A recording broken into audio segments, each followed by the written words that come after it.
Back in the United States, another apparition is believed to have been caught on tape.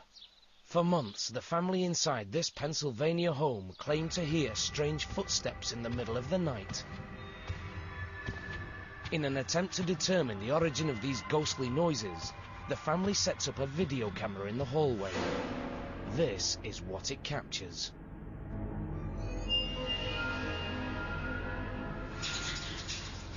Watch as the glowing shape floats down the corridor, then appears to enter a doorway.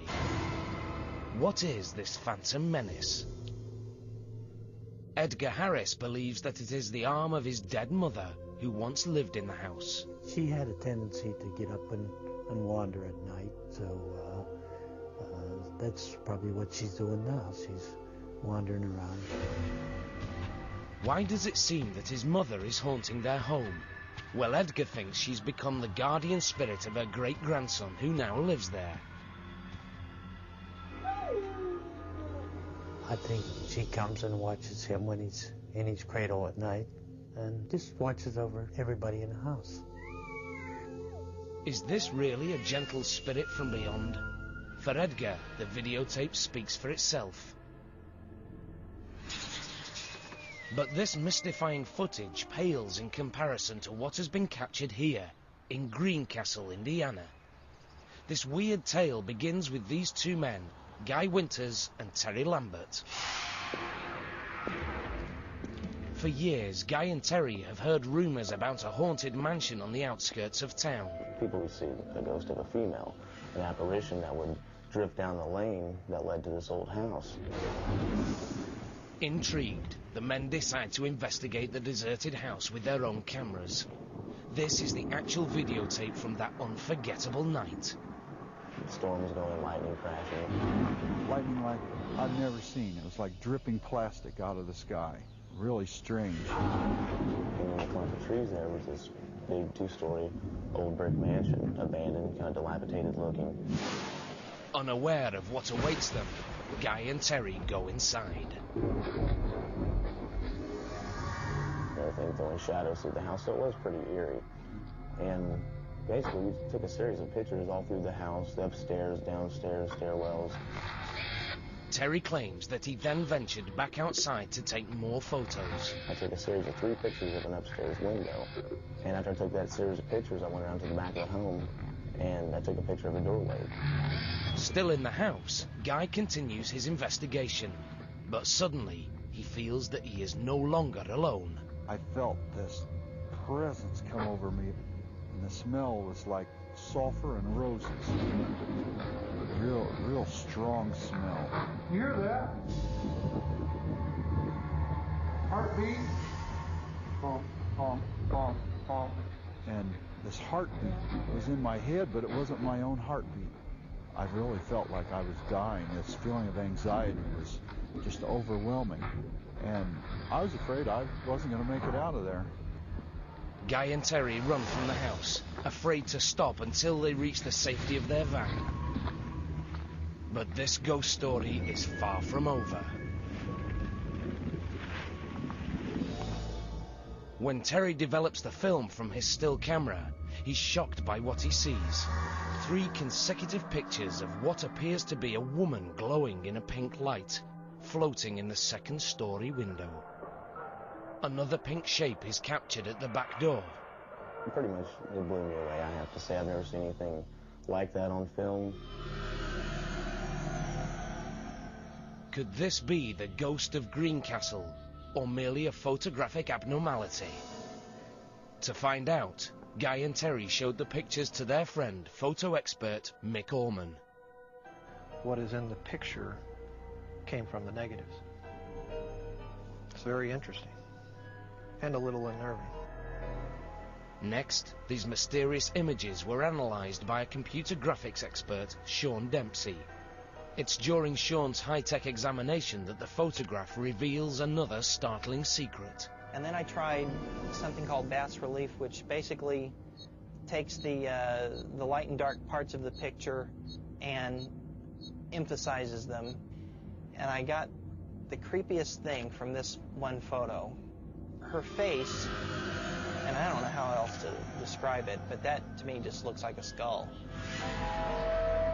I've got to be honest, it's either a real photo of a ghost or it was done with a photographic technique that I don't know about. With experts at a loss for answers, Guy and Terry have their own theory. They now believe they've photographed a real ghost. But if it's true, then whose spirit is it? Guy believes that the Pink Lady is a woman who lived and died here in the early 20th century. Her name, Irene O'Hare, the same name that they found scratched onto one of the bedroom walls. Guy and Terry make more trips to the mansion, but the ghost of Greencastle does not reappear. However, the men capture two other images that are just as difficult to explain. The first is this photograph of what appears to be a woman in a flowing gown. Due to her intense colour, she is known as the Gold Ghost. The second strange event occurs while Guy takes pictures of the mansion. Suddenly, three cloud-like shapes fly by. Is this merely fog or some type of mist? If so, it would need a strong breeze to travel this fast. But Guy's clothes and hair never move, indicating that no wind is blowing. Unfortunately, these and other questions may never be answered, because the mansion was destroyed to make way for this cornfield. But the memories of the Greencastle mansion live on with Guy and Terry, who may have done the unthinkable. Captured images of visitors from the other side. What awakened me was a smell, a very distinctive smell.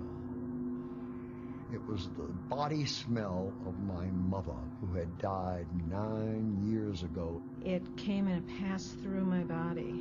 And as it passed through my body, I felt this incredible sense of joy, release of all worry, tension. I could feel the air in my ear. I could feel like a vapor going into my ear. She was trying to tell me something. And I screamed. I mean, I screamed because I was so terrified.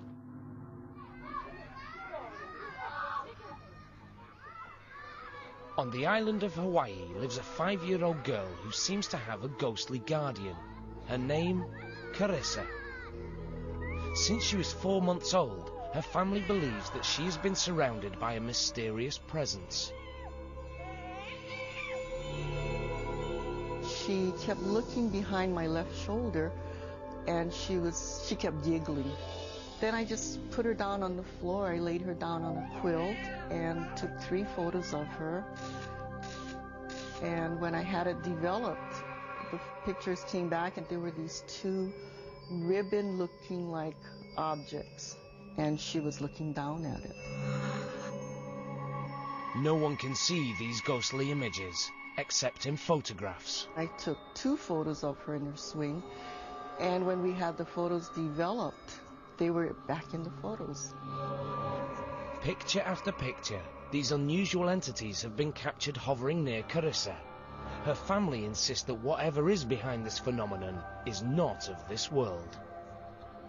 Until somebody can give me a really great argument that these aren't what we think they are, then I'm going to believe that they are some sort of being that's allowing us to photograph them. Of course, the only person who can shed any light on the subject is Carissa, but she's too afraid to talk. When I put her to bed at night, sometimes she'll say, "They're scaring me." When I question her about it, I can't get any real definite answer out of her. So for now, Carissa's family says that all they can do is accept these unusual visitors. What we're seeing in the photos, it's just saying, we're here, we're a part of your world. You have to trust and believe in us too. And just because you can't see us with your eyes doesn't mean that we don't exist. Carissa's story is strangely similar to the film The Sixth Sense. You know the accident up there? Yeah. Someone got hurt. They did? A lady. She broke her neck. Oh my God, but you can see her? Yes. Where is she? Standing next to my window. In this frightening film, an 8-year-old boy named Cole can see ghosts. Baby, why are you shaking? But his mother can see nothing. Cole, what's wrong? That is, until she examines photographs of her son. It's then that she realizes in each photo, Cole is seen with a mysterious light, apparitions from another dimension. I want to tell you my secret now. I see dead people walking around like regular people. For millions, this is pure entertainment. But for one 6-year-old boy, this big screen ghost story is all too real. His name is Justin Quinn. Like Carissa and the boy in The Sixth Sense, his baby pictures revealed him to be surrounded by unexplained white lights. But as Justin grew older, these ghostly images took on a more human form. The first experience that I remember was him saying that he saw a man standing in the doorway of his room. He was standing there, and then he walked away, then walked through the other way. Justin also claims to have been visited by a second apparition, that of a young girl. I didn't say anything. I was just scared and going under my covers and peeking under, and then it's still there. And she's coming closer and closer and closer and closer. James Van Praagh, world-renowned medium and best-selling author of Talking to Heaven, visits the Quinns' Connecticut home in an attempt to make contact with the ghosts. Hello, how are you? Good. As cameras roll, Van Praagh meets Justin for the very first time. Hi, Justin. How are you? Good. When I first walked into this house, I felt definitely a denseness to it, a denseness of the energy in the house. Can you sit here? I'll sit up here. Next, Van Praagh begins the delicate process of questioning the shy boy. Do you see them stand there? Yeah, I said one little girl and standing in my room. What did she look like? Was she blonde hair? Her had scribbly hair. I've worked with many, many children, and children are very aware, they're very open, they're very sensitive to the spirit world, because they're very close to the spirit world. Here's your room. Justin shows Van Praagh where he first saw images of the man and the little girl. Oh, this is a nice room. Is this where you saw the little girl? This is when I was... You were here. And were you sleeping or were you awake? Awake. You were awake. Every single time I'm awake. Next, they move to the basement, where Justin also claims to have seen the two apparitions. Are they in that room there? They're in the closet hiding. What do you think she likes to play in here? The toys.